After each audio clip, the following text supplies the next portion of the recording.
చంపొద్దు, నేను చంపొద్దు sir, please sir. ఆ రోజు ఇలాగే ఆ అమ్మాయి నిన్ను అడిగితే ప్లీజ్ సార్. నువ్వు వదిలేవంట్రా? లేదు. అలాంటప్పుడు నేనెందుకు వదిలేస్తాను రా? నాకంటే నా గన్లో బుల్లెట్కే కసెక్కువరా. ఎప్పుడు నీ బ్రెయిన్ లోకి పోదామని ఎదురు చూస్తుందిరా.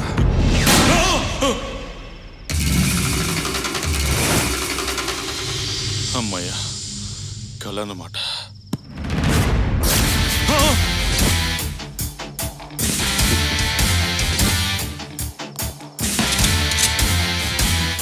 ఎరా, కల్లో కాల్చాను అనుకున్నావా? కల్లో కాల్చే క్యారెక్టర్ కాదురా నాది. గన్ అయినా బ్రెయిన్ అయినా చాలా పర్ఫెక్ట్ గా వాడతాను. ప్లీజ్ సార్, నన్ను చంపొద్దు సార్. ఒక్కసారి ట్రిగ్గర్ మీద ఏలెట్టాక వెనక్కి తీసి అలవట్లేదురా. సార్ ప్లీజ్ సార్, చెప్పొద్దు. నా కొడుకే కావాల్సి వచ్చాడా నీకు? నమస్తే అమ్మా. నమస్కారం బాబాయ్. లోపలికెళ్ళండి. ఇన్నాళ్ళకు మంచి పని చేస్తున్నావు. ఈ పని ఎప్పుడో చేద్దాం అనుకున్నాను, కానీ కాలం కలిసి రాలేదు. ఇప్పుడు నాకు చాలా హ్యాపీగా ఉందయ్యా. నా కొడుకుని చూసి ఎంతో మంది కామెంట్ చేశారు. ఆ కామెంట్స్ కి కరెక్ట్ సమాధానం ఈ పెళ్లి. ఇవాళ నేను చాలా గర్వంగా ఫీల్ అవుతున్నాను.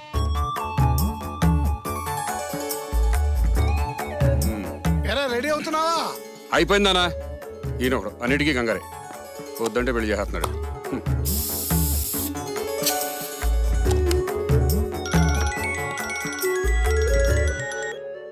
హలో, నేను రా శ్రీనుని. చెప్పు. టెర్రరిస్టుల మీద అటాక్ చేయాలి. వాళ్ళు ఓ సీక్రెట్ మీటింగ్ లో ఉన్నారట. మన మీద ఉన్న నమ్మకంతో డీజీపీ గారు మనకి ఆపరేషన్ అప్పచెప్పారు. ఇప్పుడా? రేయ్, నేను వేరేవాడి ఫంక్షన్ రాలేదురా. నా ఫంక్షన్ లో నేను ఉన్నాను. తెలుసు. రేయ్, 1 hour లో ముహూర్తం. అయినా సరే డ్యూటీలో నేను ఎంత స్ట్రిక్టో తెలుసు కదా. పెళ్లే కాదు, శోభనాన్ని కూడా వదిలేస్తాను. వదిలేస్తావు? పెళ్లి నీదైతేగా. లేక నా బాబు నాకు బలవంతంగా నా పెళ్లి చేస్తున్నాడు. పెళ్లిళ్ళు ఎప్పుడన్నా చేసుకోవచ్చురా. టెర్రరిస్టులు అస్తమాను దొరకరు. ఏది బెస్ట్? నేను ఇప్పుడే బయలుదేరి వస్తాను.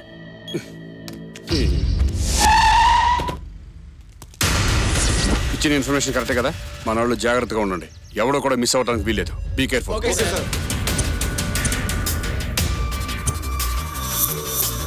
సార్, అటాక్ చేద్దాం సార్. 5 నిమిషాలు ఆగు, చెప్తాను కదా.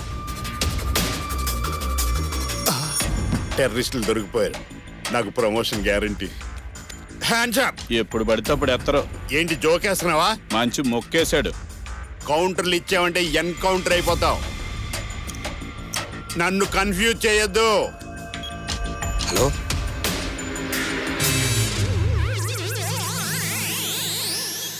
రాంగ్ ప్లేస్కి వచ్చావంట. ఆ సీన్ గడు ఎక్కడా? షోలు రాంగ్ షోలే కాదురా, కాల్చి పారేస్తాను. లేవండి. వచ్చావా? కామ్ గా ఊరుకుంటుంటే కౌంటర్లు ఇస్తున్నారు. కాల్చి పారేమంట. ఏంటి కాల్చేది? మనం వచ్చింది రాంగ్ ప్లేస్ కంట. అలా షాక్ అవ్వకు. పేలిస్తే వేరే కేసులు నేను ముందే అనుకున్నాను ఏని? ఇతని ఎంటర్టైన్మెంట్ కి ఎక్కువ, యాక్షన్ కి తక్కువ. నీ ఫేస్ గా గానీ సెట్ అవుతుంది కానీ వెళ్ళు. ఏంట్రా కింద పేల్చానంటే పైకి పోతావు. నువ్వు చెప్పిన రాంగ్ అడ్రస్ వల్ల ఇద్దరం ఫూల్స్ అయ్యాం. బానే ఉన్నానే. నువ్వు విన్నది కరెక్టే, కానీ వచ్చింది రాంగ్ అడ్రస్ కి. డీజీపీ గారు. సార్ సార్, మన ఇద్దరిని 25 రోజులు రెస్ట్ తీసుకోమన్నారా? సరిగ్గా చెప్పాడు. ఊరికే చెప్పాను. మన ఇద్దరిని 25 రోజులు సస్పెండ్ చేశారు. అంత నీ వల్ల. పద.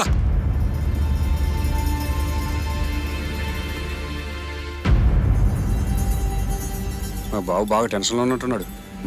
చూద్దాం. నాన్న, ఇప్పుడు డ్యూటీలో సస్పెండ్ అయిన వాడిని, ఎలక్షన్ లో ఓడిపోయిన వాడిని పెళ్లి చేసుకుంటే గడ్డి తినాల్సిందే. I hate this marriage. అంత అసహ్యంగా ఉందా? అవును. అవును, నేను సస్పెండ్ అయినట్టు ఎలా తెలిసింది? అటు చూడు.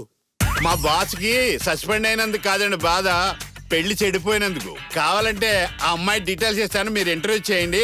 నేను ఇప్పుడే ఆవిడ సెల్ నెంబర్ SMS చేస్తాను. ఎవరితో మాట్లాడుతున్నావు? అదే ఇంటర్వ్యూ అడిగితే నీ గురించి పూర్తి అవుట్పుట్ ఇస్తున్నాను. మాట్లాడించాలే. వాడినని ఏం లాభం రా? నీ విషయం ప్రపంచం మొత్తం తెలిసిపోయింది. ఇక నీకు ఎవడు పిల్లనివ్వడు. నానా, నాకు కోడల్ని వెతుక్కునే కంటే నాకు పెళ్ళాన్ని వెతుకోవటం ఈజీరా. మీరు ఆ మాట మీద నిలబడండి. పెళ్లి చేసే పూచి నాది, గ్యారంటీ. నువ్వేంట్రా నా గ్యారంటీ ఇచ్చేది? నా పెళ్లి క్యాన్సిల్ అయిందని మా నాన్న ఫీల్ అవుతున్నాడు, అందుకు నేను ఫీల్ అవుతున్నా. మరి పెళ్లి చేసుకోవడం ఎంత లేట్ ఎందుకు చేసావురా? ఏం చేస్తాంరా, మన ప్రొఫెషన్ లో మనం ఎంతో మంది బాడీల్లో బుల్లెట్లు దింపుతాం. వాళ్ళకి సంబంధించిన వాళ్ళు ఊరుకుంటారా? వాళ్ళు కూడా ఎప్పుడో ఒకసారి మన బాడీలోకి బుల్లెట్లు దింపుతారు.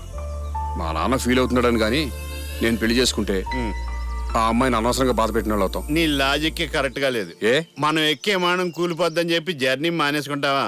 ఇది కూడా అలాగా ఉంది. అయినా నువ్వు డిప్రెషన్ లో ఉన్నట్టున్నావు.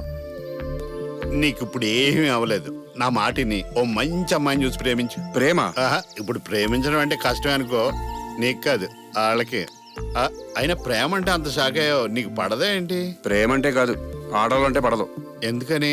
దానికి ఒక ఫ్లాష్ బ్యాక్ ఉందిలే. నా చిన్నప్పుడు పెన్ ప్లీజ్. నా పెన్ నేను ఇవ్వను. ఇవ్వరా? నేను ఇవ్వను పో. ఇవ్వరా? ఇవ్వు.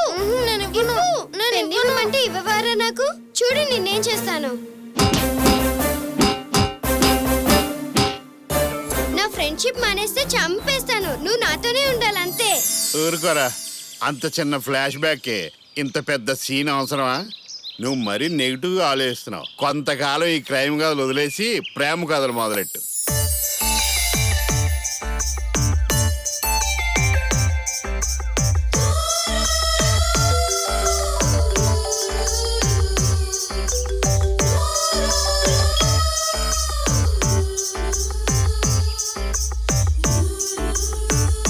సార్ సార్ నన్ను కాల్చకండి సార్, వదిలేండి సార్ ప్లీజ్. ఇంకెప్పుడు తప్ప చేయండి సార్. ఏమోరా, నేను చూస్తే అలా అనిపించట్లేదు. ట్రిగ్గర్ నొక్కే అనిపిస్తుంది. ఒకటే బుల్లెట్ ఉంది, ఇది వాడేశాను అనుకో నీ దరిద్రం వదిలిపోతాయి. ఈ ఒక్కసారి మీ డిసిషన్ మార్చుకోండి సార్ ప్లీజ్. డిసిషన్ మారాలంటే ఏదో మెరికల్ జరగాలరా. Some disturbance. ఒక్క నిమిషం. Rewind rewind rewind. ప్రెసెంట్ గా ఓపెన్ చేయి.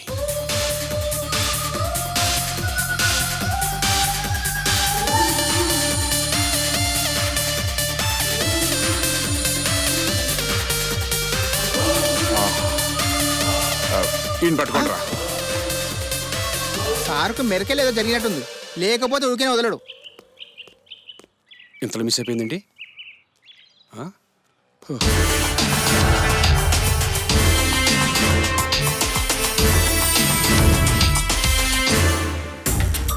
ఏంటి ఎలా జరిగింది?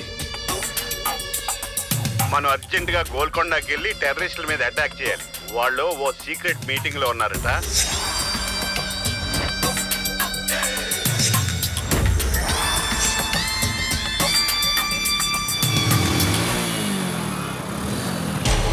నమస్తే సార్.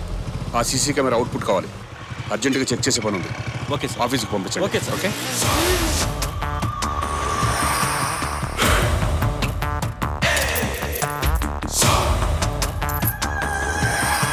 ఎస్. చూడు మిస్టర్ క్రాంతి, లీగల్గా నీ ట్రాక్ రికార్డ్ చాలా బాగుంది, కానీ ఇల్లీగల్గానే నీ మీద చాలా బ్యాడ్ టాక్ ఉంది. అది కామనే సార్. చూడండి, వెనక నుంచి కొడితే వేట, ముందు నుంచి కొడితే యుద్ధం. ఒక్కోసారి వేటాడాలి, మరోసారి యుద్ధం చేయాలి. డ్యూటీ పుట్టాక నేను పుట్టలేదు సార్, నేను పుట్టాక డ్యూటీ పుట్టింది. పెండింగ్ కేసులతో పెయిన్ ఎందుకు సార్? నాకు కోర్టుతోనూ కోటలతోనూ పని లేదు. బుల్లెట్ ఉంటే చాలు, ఆటోమేటిక్గా క్రైమ్ రేట్ కామ్ అయిపోతుంది. నువ్వు చేస్తున్న పని యాజ్ ఎ సుపీరియర్గా నేను సపోర్ట్ చేయలేకపోవచ్చు, కానీ యాజ్ ఎ కామన్ మ్యాన్గా చాలా హ్యాపీగా ఉన్నాను. నన్ను కామన్ మ్యాన్గానే చూడండి సార్, సుపీరియర్గా చూడద్దు. సిన్సియర్గా ఉన్న ప్రతి గవర్నమెంట్ ఎంప్లాయీ కర్తవ్యం కామన్ మ్యాన్ని హ్యాపీగా ఉంచడం. ప్రస్తుతం నేను చేస్తుంది అదే సార్. ఎనీవే, నువ్వు చాలా జాగ్రత్తగా ఉండాలి క్రాంతి. నేను డ్యూటీలో ఉన్నప్పుడు చాలా జాగ్రత్తగా ఉంటాను సార్. నేను డ్యూటీ దిగితేనే అవతల వాళ్ళు చాలా జాగ్రత్తగా ఉండాలి. Good luck. Thank you sir. Sir ఏంటి సార్ అతనికి అంత పొగరు? చూడు, అది పొగరు కాదు, పవర్. డిపార్ట్మెంట్లో కొంతమంది హీరోలు ఉండటం అవసరం. అతను నేను అలాగే చూస్తున్నాను.